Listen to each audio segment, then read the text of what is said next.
Selamat datang di pembahasan mendalam kita. Hari ini kita mau kupas tuntas sesuatu yang penting banget tapi sering kelewat nih sama programmer. Betul sekali. Soal editor teks ya? Iya, cara menguasai editor teks Anda.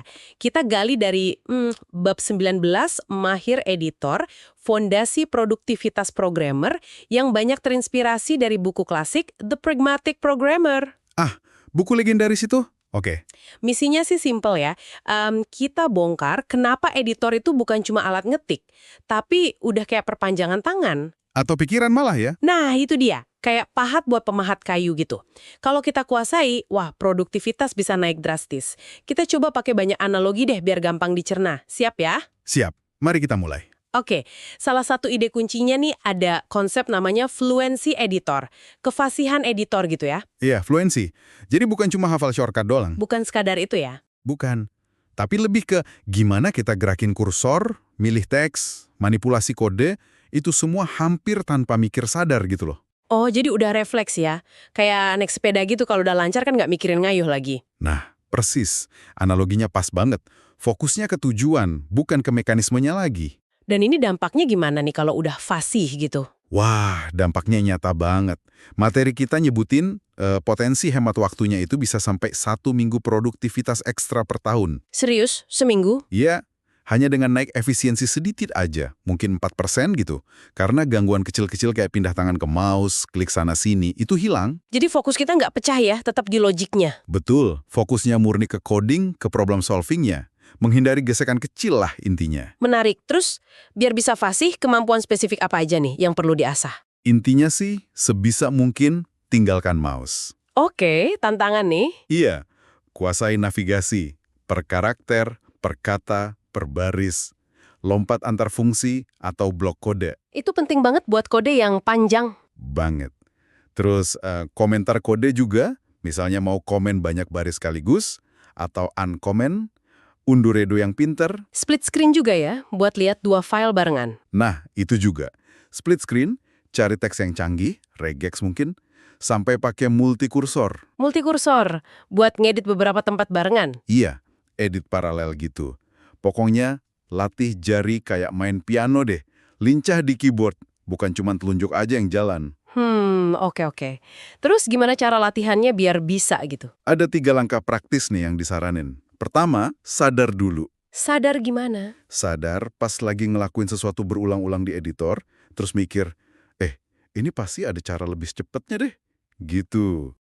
Oke. Jadi peka sama inefisiensi kita sendiri ya? Betul. Kedua, ya cari tahu solusinya.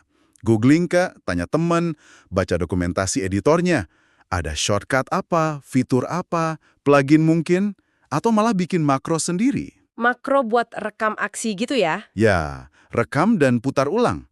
Otomatisasi tugas repetitif. Nah, ketiga, ini yang krusial.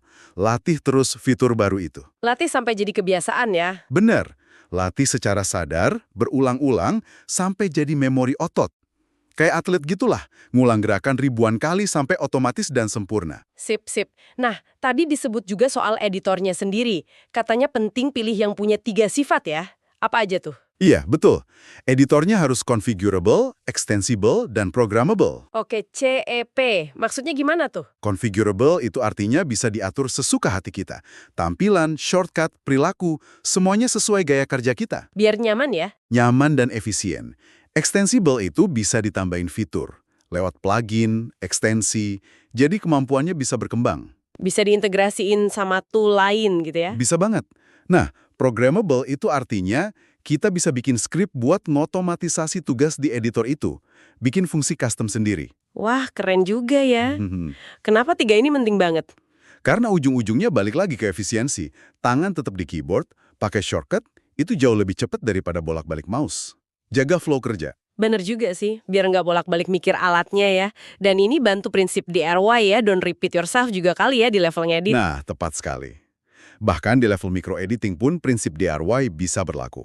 Oke, terus rekomendasinya gimana nih soal milih editor? Rekomendasi utamanya cukup kuat nih. Fokus kuasai satu editor aja. Tapi benar-benar kuasai secara mendalam. Satu aja cukup ya? Cukup. Tapi dalam banget nguasainnya. Pakai editor itu buat semua kerjaan teks. Kode, dokumentasi, catatan. Bahkan email kalau bisa.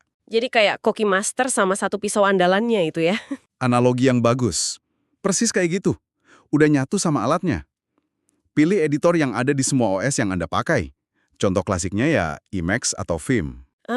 Emacs dan Vim. Itu kan terkenal agak curam ya belajarnya. Memang, kurva belajarnya di awal mungkin terasa gitu buat sebagian orang. Tapi investasi waktu di awal itu, wah, kebayar banget dalam jangka panjang. Bener-bener sepadan. Oke, masuk akal. Nah, ada tantangan menarik nih katanya buat dicoba. Apa tuh? Iya, ini buat Anda yang dengerin. Coba deh, matikan fitur auto repeat di keyboard. Auto repeat dimatiin, jadi kalau tombol ditahan nggak ngulang gitu. Betul. Terus, paksain diri seminggu penuh ngedit teks cuma pakai keyboard. Tanpa mouse, tanpa trackpad sama sekali. Wah, kayaknya bakal nyiksa di awal ya. Mungkin, tapi tujuannya biar kita dipaksa nemu cara navigasi dan manipulasi teks yang jauh lebih efisien. Yang mungkin nggak kepikiran kalau masih nyaman pakai mouse atau auto repeat. Berani coba nggak nih?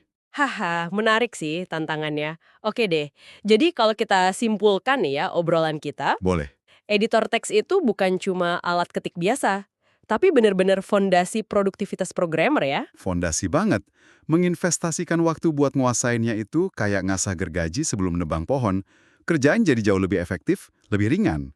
Mengubah coding dari sekedar kerja mekanis jadi lebih mengalir ya, Yes, kreatif gitu. persis. Jadi flow-nya dapat. Nah, ini mungkin bisa jadi bahan renungan juga ya buat Anda yang dengerin, Gimana tuh? makin pragmatis dan efektif. Pertanyaan bagus tuh buat direnungkan. Selalu ada ruang buat jadi lebih baik kan?